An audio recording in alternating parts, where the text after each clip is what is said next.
1 Pedro, capítulo 4, verso 12 a 19, diz assim a palavra de Deus ao seu e ao meu coração nesta noite. Amados, não se surpreendam com o fogo que surge entre vocês, para os provar, como se algo estranho lhe estivesse acontecendo. Mas alegrem-se à medida que participam dos sofrimentos de Cristo, para que também, quando a sua glória for revelada, vocês exultem com grande alegria. Se vocês são insultados por causa do nome de Cristo, felizes são vocês, pois o Espírito da glória, o Espírito de Deus, repousa sobre vocês. Se algum de vocês sofre, que não seja como assassino, ladrão, criminoso, ou como quem se intromete em negócios alheios. Contudo, se sofrem como cristão, não se envergonhe, mas glorifique a Deus por meio deste nome. Pois chegou a hora de começar o julgamento pela casa de Deus, e se começa primeiro conosco, qual será o fim daqueles que não obedecem o Evangelho de Deus? E se ao justo é difícil ser salvo, que será do ímpio pecador? Por isso mesmo, aqueles que sofrem de acordo com a vontade de Deus, devem confiar sua vida ao seu fiel Criador e praticar o bem. Amém? Curve a tua fronte e vamos orar agradecendo a Deus. Obrigado, Senhor, obrigado pelo momento que o Senhor nos proporcionou de louvar o Teu nome, de louvar a Teu grandioso nome. Obrigado, Senhor, por nos conduzir nesse momento e muito obrigado também por nos dar esse privilégio de poder ouvir a Tua palavra. Queremos pedir que assim como o Senhor tem feito em nosso meio, que mais uma vez o Senhor venha falar aos nossos corações. Cause em nós, Senhor, aquelas transformações que tanto necessitamos, que precisamos e que às vezes só o Senhor conhece. Portanto, pedimos que esta Tua palavra, ela seja aplicada sobre as nossas vidas hoje. Espírito Santo, aplica estas verdades a nós. Que o Senhor exorte-nos, que o Senhor corrija-nos, que o Senhor anime-nos, que o Senhor conduza-nos, guie-nos por meio desta verdade. E que então toda esta verdade, ela venha a ser por nós praticada. E que ela possa ser exposta àqueles que não conhecem o Senhor mediante a nossa prática. Que o nosso viver exponha a Tua palavra. Que o Senhor nos ajude, a não apenas ouvir ela, mas fazer com que esta palavra caia no nosso coração e transforme-se em atitudes, em práticas no nosso dia a dia. Pois assim seremos transformados à imagem de Cristo Jesus. Pois esta é a Tua vontade, Pai. E esta Tua vontade desejamos e queremos ansiosamente. Transforme-nos à imagem do Teu Filho. É no nome dele que oramos e agradecemos ao Senhor, Pai. Amém. Semana passada, então, falamos um pouco do verso 12, verso 13, 14 e 15, né? Concluímos estes 4 versos. Falamos um pouco a respeito do que Paulo está já partindo para o final da sua carta, quais são as lições que ele está nos ensinando. Ele começa dizendo aos irmãos, já quando ele tece essa linha de pensamento, ele volta, aliás, depois de ter dado uma parada a respeito, depois de ter falado a respeito de umas práticas da vida cristã, ele inicia o tema, ou ele volta ao tema, que é o tema do sofrimento cristão. E então, do verso 12 até o verso de número 15, ele vai explicar qual a atitude que os irmãos devem ter em relação ao sofrimento que eles estão enfrentando. Pedro, ele afirma aos irmãos, dizendo que o sofrimento cristão é algo normal, deve ser visto como algo normal a eles. Não devem se surpreender com o fogo que está surgindo no meio deles. E a ideia aqui é que Pedro está em Roma, ele escreve essa carta da cidade de Roma, e da cidade de Roma ele está presenciando alguns sofrimentos dos seus irmãos. Ele está vendo alguns irmãos sendo perseguidos, ele está vendo alguns irmãos sendo arrastados para o meio da cidade, ou por meio das ruas. Ele está observando esses irmãos serem perseguidos e serem açoitados em meio às ruas de Roma. Ele está vendo os seus irmãos sendo presos e sendo conduzidos sendo pendurados em um madeiro e ali sendo colocado neles fogo. E eles, para que então eles venham iluminar as ruas de Roma e também o palácio ou o jardim do palácio do imperador. Ele está vendo isso, e se ele está vendo isso, então ele escreve a sua carta para estas 5 províncias, essas 5 cidades da província romana, e alertando os irmãos, dizendo: olha, se está acontecendo aqui, é questão de tempo, vai chegar aí. Se não chegou ainda, vai chegar. Então não se surpreendam com o fogo que surge entre vocês para os provar, como se algo estranho estivesse acontecendo.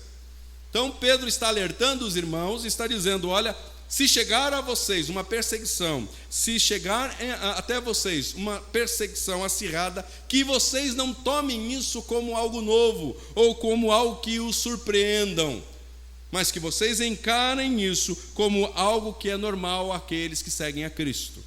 Pois se assim fizeram com Cristo, também farão com vocês. Pois se assim fizeram com o Senhor de vocês, então vocês, como servos deste Cristo Senhor, vocês também devem esperar isso, sofrer. Porque o servo não está acima do seu Senhor, pois foi isso que Jesus ensinou. Então Pedro está trazendo aqui exatamente aquilo que ele recebeu do próprio Cristo, trazendo aos irmãos qual deve ser a atitude deles diante do sofrimento que chega. Não deve se surpreender. Não deve ficar desesperados. Está chegando sobre nós um sofrimento. Pedro está dizendo: não, que isso não surpreendam vocês. Que vocês já estejam no coração de vocês preparados para sofrerem, pois assim será. Assim já está sendo aqui em Roma. Mas no verso 13, Pedro vai falar o seguinte: irmãos, mas diante desse sofrimento, que vocês não percam o ânimo. Mas diante desse sofrimento, que vocês, ao invés de ficarem entristecidos, desanimados, que vocês se alegrem. E aí a pergunta que pode surgir é: Pedro, como é possível se alegrar em meio ao sofrimento, em meio ao fogo ardente que surge? Como me alegrar nisso? E Pedro vai mostrar algumas razões para que esses irmãos, eles não se desanimem e sim se alegrem. Ele vai falar que esses irmãos devem se alegrar porque no meio do sofrimento eles podem se comparar com Cristo, eles estão participando do sofrimento de Cristo. Assim como Paulo, ele escrevendo uma das suas cartas, ele vai falar que ele se alegrava em participar do sofrimento de Cristo.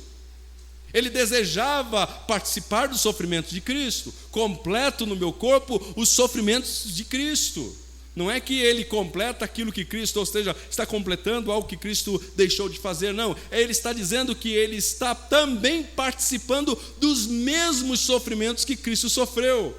Se Cristo foi perseguido, se Cristo foi maltratado, então Paulo já esperava ser tal como. Então Pedro também alerta que esses irmãos, vocês devem se alegrar, porque se vocês estão sendo perseguidos por causa de Cristo, por servirem a Cristo, por estar vivendo em nome de Cristo, então se alegrem, porque vocês estão sendo comparados como o Senhor de vocês.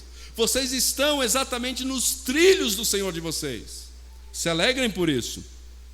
Mas também Pedro, ele vai falar o seguinte, que não apenas se alegrem por participar dos sofrimentos de Cristo, mas se alegrem porque os sofrimentos, eles são prenúncios de uma glória que há de vir. Assim como aconteceu com Cristo, assim como aconteceu com os profetas que foram perseguidos, mas eles também experimentaram uma glória do porvir. Assim como Cristo, que enfrentou todo o sofrimento, mas depois do seu sofrimento uma glória foi revelada. Assim como o apóstolo Paulo, ele ensinou que os sofrimentos deste momento são leves e momentâneos e estão produzindo em você e em mim, estão produzindo em nós uma glória eterna que é mais pesada, que tem muito mais peso do que todos os sofrimentos juntos. Então Pedro está dizendo aos irmãos: se alegrem por causa disso. Primeiro, por serem identificados como Cristo. Segundo, porque o sofrimento é o prenúncio de uma glória que vai se revelar. E terceiro, vocês se alegrem porque em meio ao sofrimento também vocês possuem a pessoa do Espírito Santo auxiliando vocês. Verso de número 15, verso de número 14, se vocês são insultados por causa do nome de Cristo, felizes são vocês, pois o Espírito da glória, o Espírito de Deus repousa sobre vocês. Então 3 motivos ele dá, mediante ao sofrimento, para você se alegrar. Porque você está se identificando com Cristo, sendo identificado com Cristo. Segundo, porque você está sofrendo, então espere receber uma glória. Daqui a pouco a glória há de se revelar. Daqui a pouco Cristo há de voltar. Porque daqui a pouco você verá o Cristo por quem você sofre. Porque daqui a pouco você estará vivendo com Ele eternamente. E lá, quando você estiver com Ele eternamente, tudo aquilo que você sofreu aqui, tudo aquilo que você passou aqui, não pode ser mensurado, não pode ser equiparado, igualado. É muito maior a glória que há de ser revelada. A glória que você há de desfrutar com Cristo.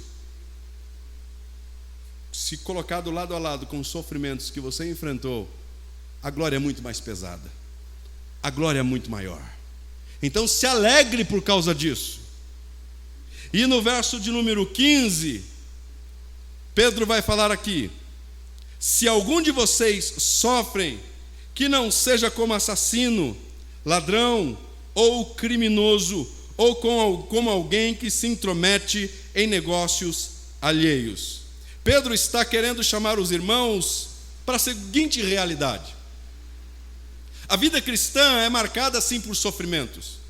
A vida cristã é marcada por tempos de sofrimento. Mas mesmo em tempo de sofrimento, o apóstolo Pedro está dizendo aqui: não considere todos os sofrimentos como sofrimentos em nome de Cristo, que você enfrenta em nome de Cristo. Avalie então todos os sofrimentos que você enfrenta. Avalie todos os sofrimentos na sua vida cristã. Sabe por quê? Porque nem todo sofrimento é provação do Senhor. Alguns desses sofrimentos são resultados de uma vida desalinhada e fora da vontade de Deus. Então a primeira coisa que o apóstolo Pedro está dizendo aqui: olha, vocês estão sofrendo, então antes de vocês quererem assumir ou entender que esse sofrimento é em nome de Cristo, primeiro faça uma avaliação. Veja se realmente vocês estão sofrendo por causa de Cristo, ou se vocês estão sofrendo por causa de um pecado, ou se vocês estão sofrendo por estarem desalinhados à vontade de Deus. Ele está dizendo: irmãos, se algum de vocês sofrem, que não seja como assassino, que não seja como ladrão, que não seja como um criminoso, ou como alguém que se intromete em negócios alheios. Todas essas coisas aqui vão resultar em sofrimento. Ele apenas fez uma pincelada, ele apenas compactou aqui algumas coisas que estão desalinhadas à vontade de Deus. Tudo aquilo que você faz na sua vida que não está no centro da vontade de Deus, e você como cristão, vai resultar sofrimento. Todas as escolhas que você faz desalinhada à vontade de Deus, vai surgir, vai desencadear na sua vida e na minha vida sofrimentos. Então o apóstolo Pedro está dizendo: irmãos, sofram, mas sofram apenas por estar em Cristo, não sofram por estar desalinhados à vontade de Deus. Porque toda a prática fora da vontade de Deus vai resultar em sofrimentos, vão surgir frutos daí. Pedro ensina isso aos irmãos. Pedro está dizendo: avalie o seu sofrimento. Avalie se esse seu sofrimento não é fruto de alguma atitude pecaminosa. Não sofra como assassino, não sofra como ladrão, não sofra como criminoso. Tanto o castigo que recebe alguém que mata, rouba ou comete algum crime, esse castigo, ele é um castigo por estar desalinhado à vontade de Deus, desobedecendo à vontade de Deus. Não sofra como alguém que bisbilhoteia a vida alheia. É isso que ele está dizendo. Que não se intromete em negócios alheios. Pois se você fizer isso, vai surgir sofrimento. Pedro está dizendo, irmãos, avalie o sofrimento que vocês estão enfrentando. Antes de vocês orarem e pedir, Senhor, ajude em meu sofrimento, antes de vocês realizarem essa prece, essa oração, primeiro avalie se esse sofrimento não é fruto de um desalinhamento à vontade de Deus. Porque é normal a gente sofrer ou cometer pecados e sofrer por consequências do pecado, e aí a gente achar que nós não é porque eu estou sendo perseguido. É aquele irmão que se intromete na vida do outro, né, levanta calúnia do outro, e daqui a pouco esse outro irmão acaba ficando chateado, e alguns outros irmãos deixam de lado esse irmão que se intrometeu na vida do outro, e ele acha agora que está sendo perseguido. Ele não está sendo perseguido, ele está recebendo consequência daquilo que fez. Então, a primeira coisa que Pedro chama a atenção nesse texto é: avalie seu sofrimento e veja, você está sofrendo em nome de Cristo, ou você está sofrendo por consequências de um pecado que você cometeu? Segunda coisa, meu sofrimento é por não me envergonhar de ser um cristão. Verso de número 16. Contudo, se sofre como cristão, não se envergonhe, mas glorifique a Deus por meio deste nome. Pedro está dizendo, irmãos, vocês estão sendo identificados como cristãos e estão perseguindo vocês por serem assim, então não sintam vergonha disso. Não sintam vergonha de serem taxados como pessoas antiquadas. Não sintam vergonha quando vocês forem identificados como cristãos em meio a uma geração corrompida. Não se sintam envergonhados por isso, mas glorifiquem a Deus por este nome. Esta palavra cristão, ela só aparece 3 vezes no Novo Testamento. Uma delas, ela vai aparecer lá em Atos, quando Barnabé e Saulo, eles estão em Antioquia, acho que é isso, Antioquia, eles são chamados pela primeira vez de cristãos. Depois, quando Paulo ele está já sendo interrogado, quando ele vai para Jerusalém, nós aprendemos isso hoje pela manhã, ele vai para Jerusalém, depois na sua a terceira viagem não aprendemos, foi a segunda viagem. A terceira, quando ele está indo para a sua terceira viagem missionária, ele está em Jerusalém, e ali ele é preso, e depois ele está diante do governador Agripa, e ali ele é interrogado, e aquele governador diz: você com tão pouco tempo, em tão poucas palavras, quer me fazer cristão? Então a segunda vez aparece ali, e a terceira vez a palavra cristão aparece exatamente nesse texto, capítulo 4, verso de número 16. São 3 vezes que aparece apenas esse nome cristão. E esse nome cristão, ele é uma alusão a pessoa de Cristo, ou seja, um Cristo pequeno, um Cristo diminuto, um Cristo menor. Então, quando esses dois, quando Barnabé e Saulo estavam passeando pela cidade, as pessoas viram as suas práticas, que eram práticas parecidas com a daquele de que eles ouviam falar a respeito, que é Cristo. Então eles começaram a chamar estes cristãos, estes pequenos cristos. Pedro está dizendo aqui: se as pessoas identificarem você como cristão, como aquele que segue os passos de Cristo, como aquele que está alinhado à vontade de Deus, se as pessoas chamam você, identificam você pelas suas práticas como um cristão, então não se envergonhe disso. Antes, que vocês glorifiquem a Deus por meio deste nome. Pedro anima os irmãos a sentirem apreço por esse nome. Alguns estavam querendo voltar atrás, alguns estavam com medo de serem identificados. Aqui no contexto deles é um medo de serem identificados como cristãos, pois ser identificados como cristão resultaria em perseguição, prisão, confiscos dos bens e morte. Ser identificado como cristão resultaria nisso. Então Pedro está dizendo: irmãos, não se envergonhem disso, não tenham medo disso, não se acanhem diante das perseguições, diante daqueles que vos perseguem, mas se eles identificarem vocês, e vocês forem vistos como cristão, sofrendo como cristão, não se envergonhem, antes que vocês glorifiquem a Deus como pequenos cristos. Pedro aqui estava incentivando os irmãos a honrarem as suas posições, uma posição que foi tomada em favor de Deus diante dos homens. Homens que tomaram uma posição diante de Deus e diante dos homens. Recebi a Cristo como meu Kyrios, como meu Senhor. A Ele somente me dobrarei, a Ele somente me curvarei, a Ele somente louvarei, a Ele somente cultuarei. Ele, meu Senhor, meu Jesus. Um desses homens,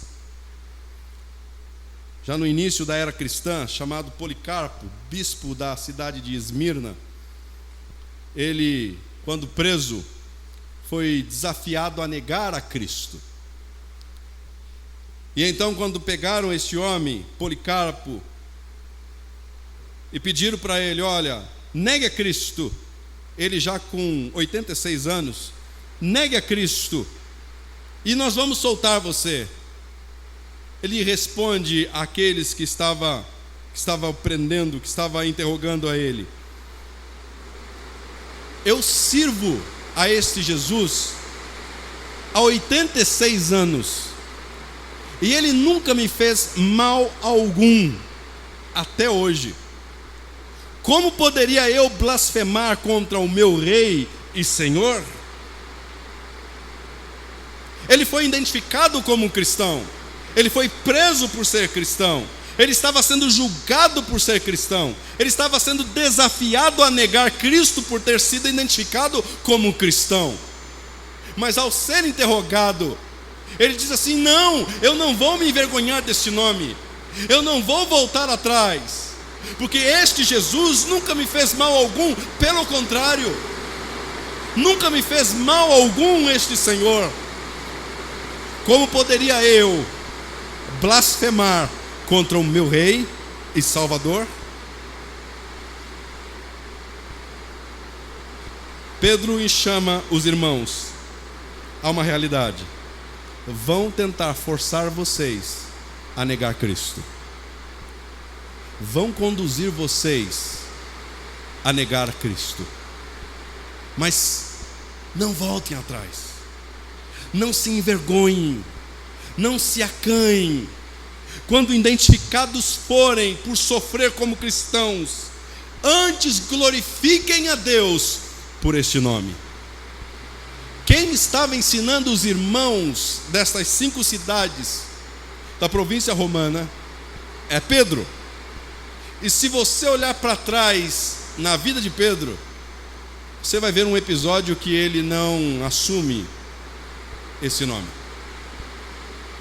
Quando Cristo foi preso, quando Cristo foi conduzido pelos soldados romanos, e quando Cristo estava ali sendo julgado na casa do sumo sacerdote, quem é que estava lá? Pedro. Quem é questionado ao ser visto tendo atitudes de Cristo? Pedro. E quando ele é identificado: você é um deles, você se parece com eles, o que ele faz? Ele nega Cristo. Ele diz: não, eu não conheço, eu não estive com ele, eu não faço parte desta turma, eu não sou igual a ele, eu não sou quem vocês estão pensando. E por negar este nome, Pedro sofre amargamente. Então quem está instruindo o povo aqui a não se envergonhar deste nome é alguém que enfrentou a vergonha, alguém que sofreu por negar este nome, alguém que perdeu o privilégio de glorificar a Deus por ser identificado com esse nome, cristão. O resultado foi sofrimento amargo. Pedro sofreu amargamente, a ponto de Cristo ter de ir ao seu encontro e chamá-lo para perto, e então curar a sua alma. Pedro está dizendo: você está sofrendo? Então que não sofra, o seu sofrimento não seja por ser um assassino, não seja por ser ladrão, não seja por ser criminoso, e não seja por ser alguém que se intromete na vida alheia. Você está sofrendo? Então que o seu sofrimento não seja também por motivo de negar o nome de Cristo. Porque se você disser que é cristão, você vai sofrer, mas esse sofrimento vai glorificar a Deus. Mas se você disser: não, eu não sou cristão, porque você se envergonha de ser visto como cristão, você também vai sofrer. Mas esse sofrimento talvez não será um sofrimento externo, pessoas acusando, pessoas maltratando, pessoas perseguindo, mas é a sua consciência te atormentando dia e noite. É um Pedro experimentando o aguilhão da verdade na sua mente, na sua alma, o ferindo todas as noites. Pedro está dizendo: se você negar Cristo, você que conhece a verdade, você que recebeu a Cristo, se você diante dos homens negar a Cristo, você vai sofrer internamente, a sua alma se machucará, porque você conhece o Rei, você sabe que Ele é verdadeiro, você sabe que Ele é o Senhor, e você está negando-o. Pedro, por que é que eu não devo me envergonhar deste nome, ou de ser identificado como cristão? Sabe por quê? Porque em Hebreus capítulo 2, verso 11 diz assim: por isso Jesus não se envergonha de ser chamado como um dos seus irmãos. Pedro, por que é que eu não devo me envergonhar de ser chamado cristão? Por que é que eu não devo me envergonhar por ser identificado como alguém que serve a Cristo? Sabe por quê? Porque Cristo não sente vergonha de você. Cristo não tem vergonha de você. Cristo assumiu você. Cristo assume você. Por isso Jesus não se envergonha de chamá-los irmãos.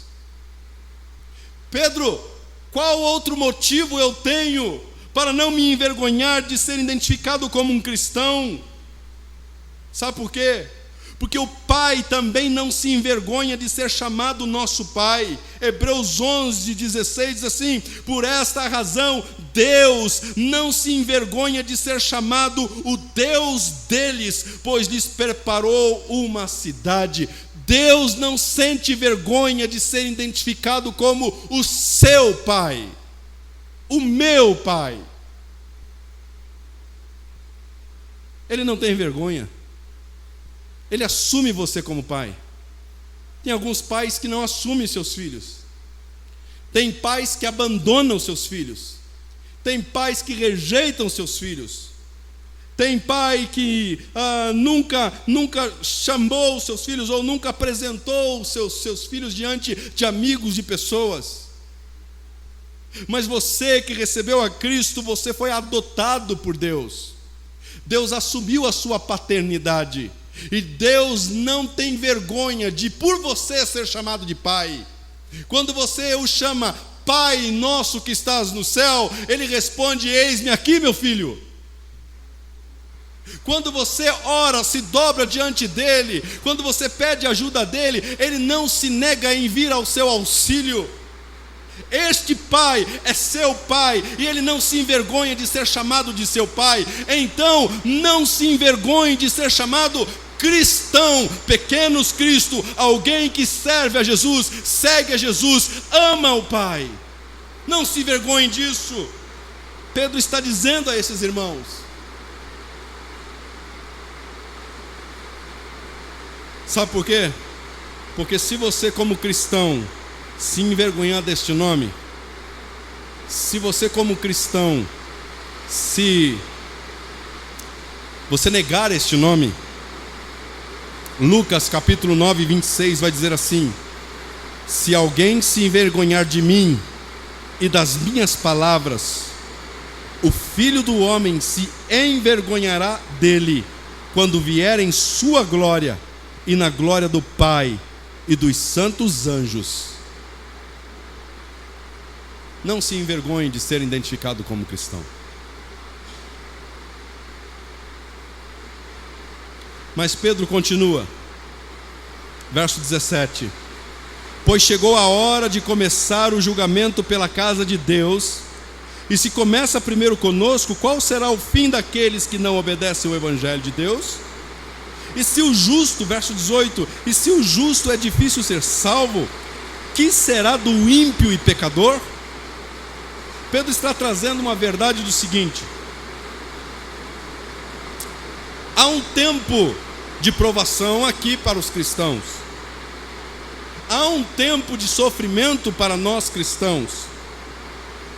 Todavia, porém, há um tempo que há de se chegar, em que haverá um tempo de sofrimento muito maior para os ímpios do que para os cristãos. Os cristãos irão desfrutar de uma glória, de um peso de glória eterno, e os ímpios hão de sofrer uma punição pesada e eterna. É exatamente isso que o apóstolo Pedro está dizendo. Mas o apóstolo Pedro não está escrevendo isso aqui para que você, cristão, e eu, cristão, nos alegremos no sofrimento vindouro dos ímpios. O apóstolo Pedro está escrevendo aqui dizendo: olha, se chegou a hora de começar o julgamento pela casa de Deus, ou seja, se esse fogo que está surgindo entre vocês é um fogo para provar vocês, para julgar vocês, para purificar vocês, vai chegar também um fogo que é muito mais intenso e muito mais pesado para os ímpios. Há de chegar um julgamento sobre a casa dos ímpios também. Só que esse entender aqui não pode ser um entender aonde você e eu, nós nos alegramos no sofrimento dos ímpios. Muito pelo contrário, isso aqui é para despertar você e eu a levarmos a palavra de Deus, o Evangelho àqueles que sofrem, e tentar de todos os modos, aquilo que estiver ao nosso alcance, anunciar a verdade para que os olhos deles sejam abertos e eles enxerguem este julgamento que há de chegar. Contudo, se sofrem como cristão, verso 17, pois chegou a hora de começar o julgamento pela casa de Deus, e se começa primeiro conosco, qual será o fim daqueles que não obedecem ao Evangelho de Deus? O sofrimento do cristão é pesado? O sofrimento do cristão é algo sofrível? Intenso? Tentem imaginar então o que os ímpios irão sofrer quando a punição de Deus chegar e abater sobre eles. Pedro pede para que os irmãos, mesmo em meio aos sofrimentos, levem em consideração o estado deplorável dos ímpios e o que os aguarda adiante se eles não se voltarem para Deus.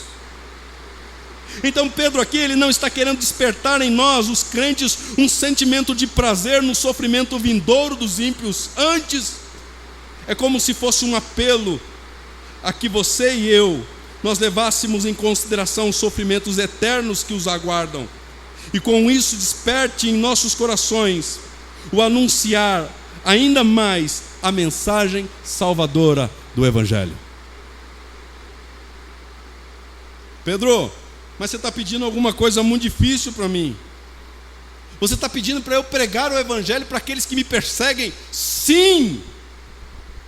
Pedro, você está pedindo para eu levar em consideração o sofrimento vindouros deles? Sim! Porque o sofrimento vindouros deles é pesado demais. Pedro está dizendo: olhe para os seus entes queridos que não conhecem a Cristo e tente imaginar o sofrimento que os aguardam. Abra o coração de vocês e voltem-se para eles, anuncie o Evangelho, para que os olhos deles possam ser abertos e eles se voltarem para Cristo e então serem libertos ou livres desse sofrimento vindouro. Pois o sofrimento do cristão aqui, sim, é pesado, sim, está intensificado, sim, mas vocês não podem imaginar o sofrimento que há de vir sobre os ímpios, aqueles que não obedecem ao Evangelho. Pedro, mas eles são os que me perseguem. O que é que Cristo ensinou?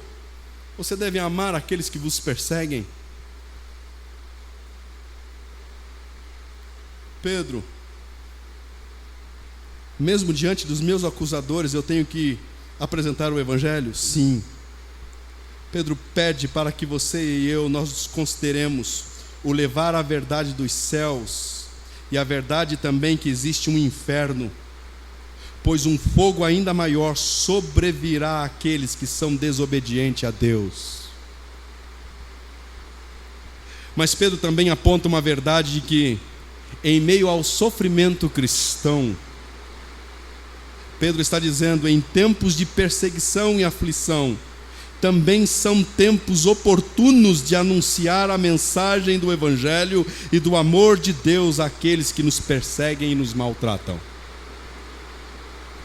Em meio à aflição, em meio à dor, em meio ao sofrimento, também você encontra oportunidades para anunciar o Evangelho de Cristo.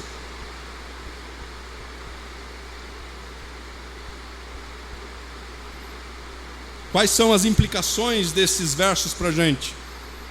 Algumas delas você tem sofrido por praticar o mal? Você está colhendo fruto por alguma prática desonesta, injusta, criminosa? Pedro está dizendo que esse sofrer não glorifica a Deus. Se você está sofrendo por uma prática criminosa, por uma prática desonesta e por uma prática injusta, pague a todas. Retrate-se com aquele a quem você prejudicou. Peça perdão ao seu próximo, assuma como uma pessoa madura e honesta diante de Deus os seus males, os seus pecados. Certa feita estava conversando com um amigo, não é muito próximo, mas é um amigo conhecido, e ele saiu fugido da sua cidade e veio parar para cá, veio parar em Bragança Paulista, e uma vez conversando com ele, e aí ele confessou, eu vim para cá porque se eu ficasse lá na minha cidade, eu seria preso. E eu disse para ele, mas por que seria preso? Qualquer dia desses a gente senta e conversa. E aí um dia chegou e nós sentamos e conversamos. Ele matou uma pessoa. E ele veio para cá fugido. Se ficasse lá, ele ia ser preso. E a minha conversa com ele foi, você precisa voltar, você precisa se arrumar, você precisa se ajeitar. Você precisa assumir o seu erro e pagar pelo seu erro. Não, mas se eu for para lá, agora eu me converti. Então, é agora precisamente que você precisa fazer isso. Não, mas você está em débito com a justiça. Você precisa resolver o seu problema com a justiça dos homens. Não, mas isso foi antes de eu ser cristão. Amém. Deus te perdoou, você é um cristão. Mas diante dos homens você precisa resolver. Nunca mais ouvi, aliás, eu ouvi ele alguns dias atrás, aí ele continua em Bragança, então quer dizer que ele não foi se resolver. Mas o que Pedro está dizendo aqui é que se o seu sofrimento é por ter maltratado alguém, por ter matado alguém, que você possa assumir a sua responsabilidade desse seu erro. Não atribua esse sofrimento a Deus, não atribua esse sofrimento por ser cristão, é sua responsabilidade. Você tem sofrido por ser um agente secreto? Tem cristão que é agente secreto 007. Ninguém sabe que ele é cristão. Ele está no trabalho, quando você chega lá e fala assim, a paz do Senhor, meu irmão. Aí todo mundo, paz do Senhor. Já aconteceu isso comigo. Uma vez eu fui no lugar e aí tinha um irmão lá, na igreja, fervoroso, na minha época de pentecostal, Joel lembra disso? Eu cheguei lá, meu irmão, a paz do Senhor, de longe, a assembleiana era assim, a paz do Senhor, meu irmão. E todo mundo lá, a paz do Senhor. E o pessoal do trabalho, a paz do Senhor, irmão, que negócio é esse? E aí eu descobri que ninguém sabia que ele era cristão lá, porque uma pessoa veio perguntar, ele é crente? É crente. Olha, eu acho que não, é crente. E aí depois nós tivemos que conversar um pouco, ele teve que procurar o pastor e conversar com o pastor. Mas agente secreto. Você se envergonha de ser identificado como cristão no seu trabalho? Você se envergonha de ser identificado como um cristão na faculdade, no trabalho, no ônibus, na fila do banco, nas festas de amigos, nas festas de família? Você se envergonha? Se você até hoje se envergonhava de ser identificado como cristão, mude de atitude, mude de posicionamento, assuma Cristo que te assumiu na cruz. Assuma o Senhor que assumiu os seus pecados todo na cruz. Assuma Cristo, pois Cristo te tornou parte da família de Deus e você se tornou filho de Deus. O Pai assumiu a paternidade dele, você é filho dele. Então não se envergonhe de Cristo, não se envergonhe de ser chamado como cristão. Enxergue a oportunidade de anunciar também o Evangelho, mesmo em meio aos sofrimentos. Está sofrendo?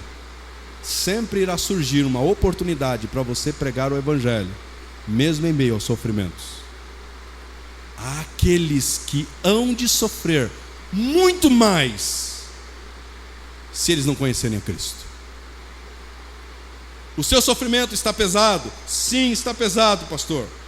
Pedro, meus sofrimentos estão pesados demais. Não tentem equiparar o seu sofrimento com o sofrimento que há de recair sobre os ímpios, porque é muito mais pesado, é muito mais intenso.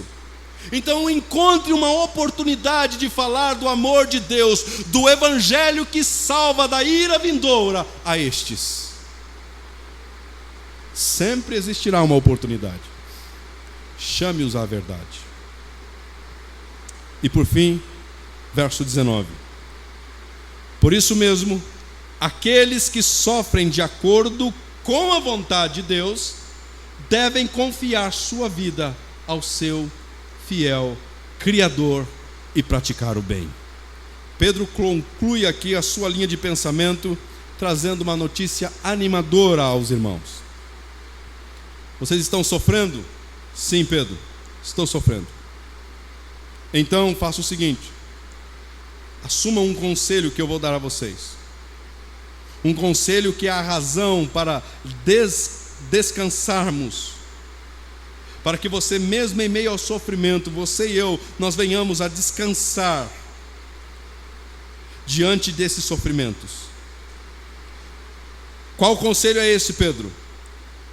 O conselho a você e a mim, o conselho a todos nós cristãos é: entreguem-se inteiramente, entreguem-se completamente, entreguem-se absolutamente, totalmente, plenamente, integralmente, perfeitamente, incondicionalmente, irrestritamente, literalmente, cabalmente, globalmente, indubitavelmente a Deus.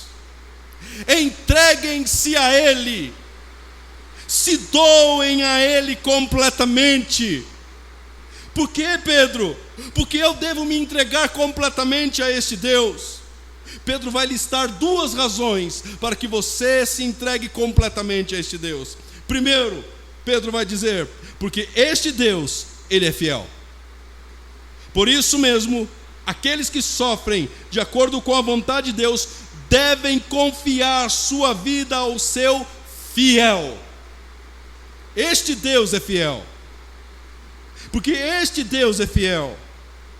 Porque não existe nenhuma outra pessoa tão confiável como o seu e o meu Deus. Nele você pode confiar. Nele você pode descansar. Sabe por quê? Porque você faz parte de um projeto. E esse projeto se chama igreja. E sabe quem assinou embaixo desse projeto? Todo projeto, o engenheiro vem e assina embaixo. Ele coloca lá o seu CREA na planta, no projeto, porque ele é responsável por aquilo. Porque foi ele quem planejou aquilo. Sabe quem planejou a igreja? Sabe quem é que assinou esse projeto chamado igreja? Sabe quem é que se responsabiliza por esse projeto chamado igreja? Deus, o Pai. O Deus, o Pai de nosso Senhor e Salvador Jesus Cristo. É o nome dele que está aí. É o nome dele que está em jogo. Portanto, Ele, o Pai, por causa do seu nome, por causa do amor pelo seu nome, Ele há de conduzir a igreja em triunfo, pois Ele prometeu isso. Porque Ele, o Deus, o Pai, Ele nunca falhou. Ele jamais falhou. Ele jamais falhará naquilo que Ele prometeu. Ele nos prometeu o auxílio em nossa caminhada. Então conte com isso, experimente isso. Ele, na pessoa do Pai, nos prometeu nos conformar à imagem de seu Filho. Então experimente isso diariamente, seja conformado à imagem de Cristo. Porque Ele, Deus, na pessoa do Filho, nos prometeu ser o nosso socorro bem presente em momentos de tribulações, em momentos de provações. Cristo promete nos socorrer. Porque Ele, Deus, na pessoa do Espírito Santo, nos prometeu ser o nosso consolador, o nosso guia, o nosso instrutor nos momentos de turbulências. Porque este Deus é fiel pela sua palavra.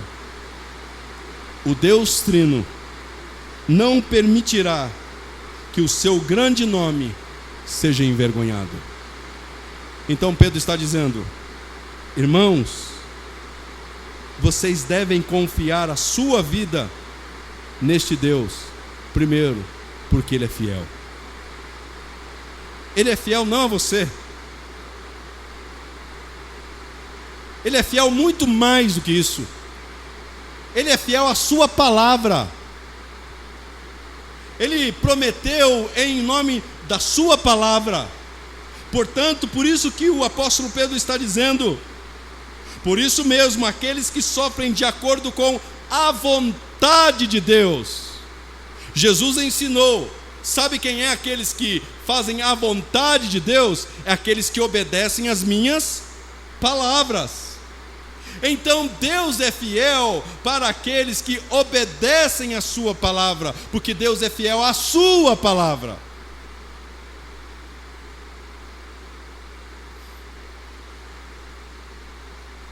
Mas Pedro apresenta uma outra razão para nós nos entregarmos completamente, inteiramente a esse Deus.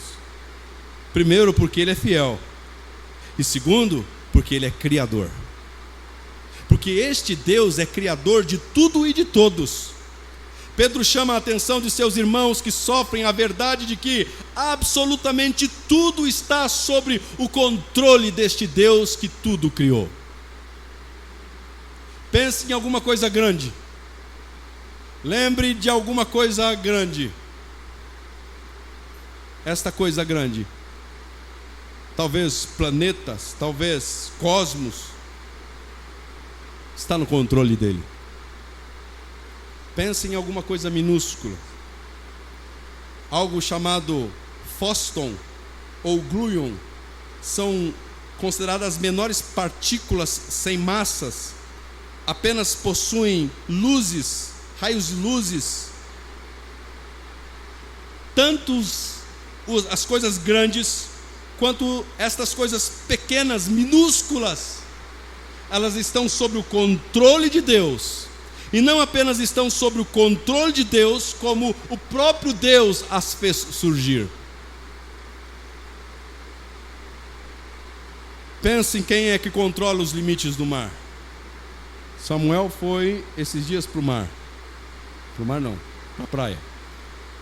E ali na praia eu fico toda vez que eu chego, estou na parte alta, estou descendo ali a serra, eu olho as ondas, ela vem até um certo ponto e volta, vem até um certo ponto e volta. Quem é que colocou limites para ela?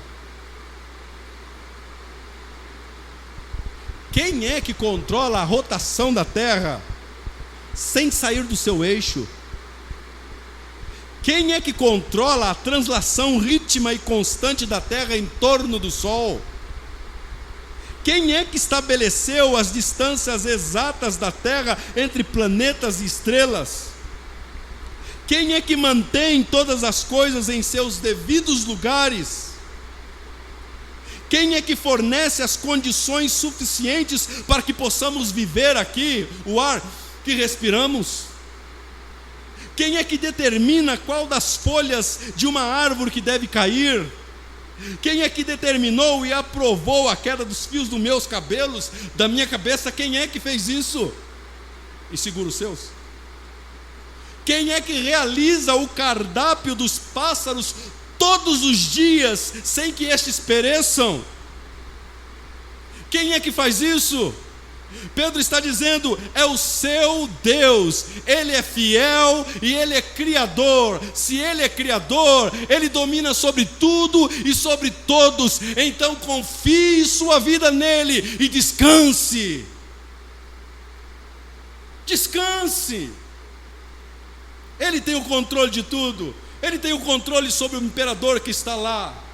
Ele tem o controle dos soldados que estão vindo. Ele tem o controle de situações que estão iminentes.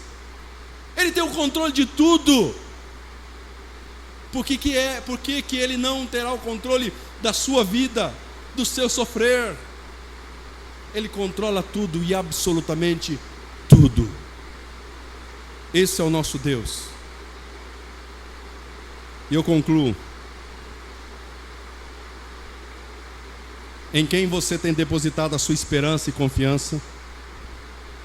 Você tem recomendado, depositado a sua vida todos os dias a este Deus? Você tem feito como um sábio investidor que escolhe o melhor banco ou escolhe o melhor momento para fazer um investimento certo, para que ele não perca tempo e dinheiro? Você tem investido a sua vida na pessoa certa? Não perca a sua vida investindo em você mesmo. Não perca o tempo que você tem investindo apenas em você mesmo. Invista a sua vida, confie sua vida completamente e plenamente ao seu Deus, pois Ele é fiel e Ele é criador. Amém? Vamos colocar de pé.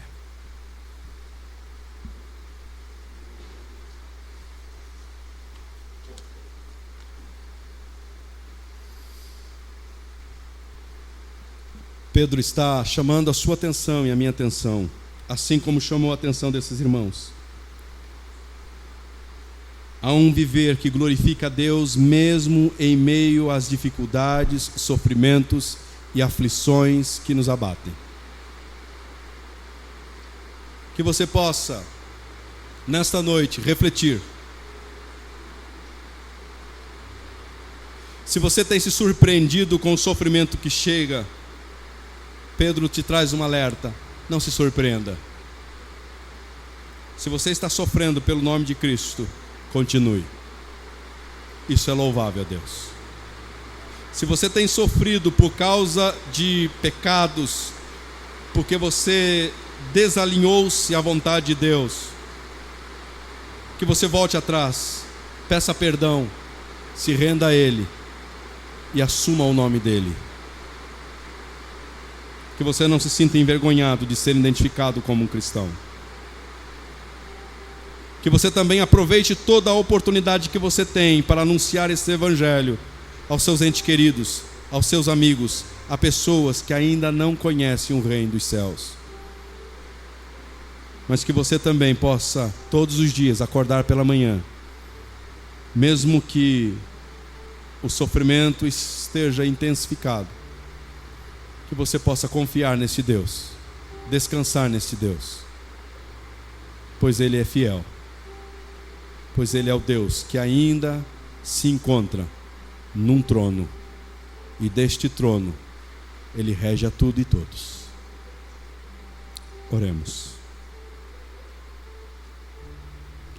Somos gratos, Pai, pela Tua verdade.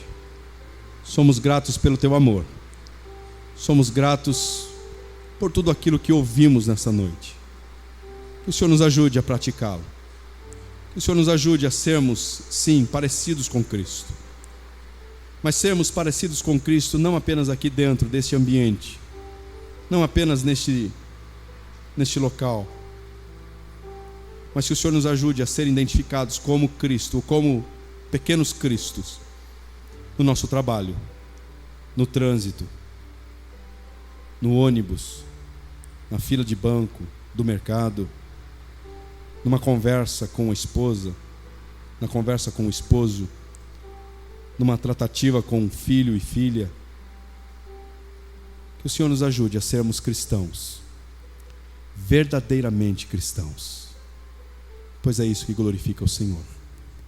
Todas as vezes que o Senhor olha para baixo e nos vê como teu filho, isto te glorifica, isto alegra, isto dá prazer no Senhor. Ajude-nos assim viver, ajude-nos assim ser, para a glória de Deus Pai, para a tua glória, ó Deus Filho, para a tua glória, Deus Espírito Santo. Amém.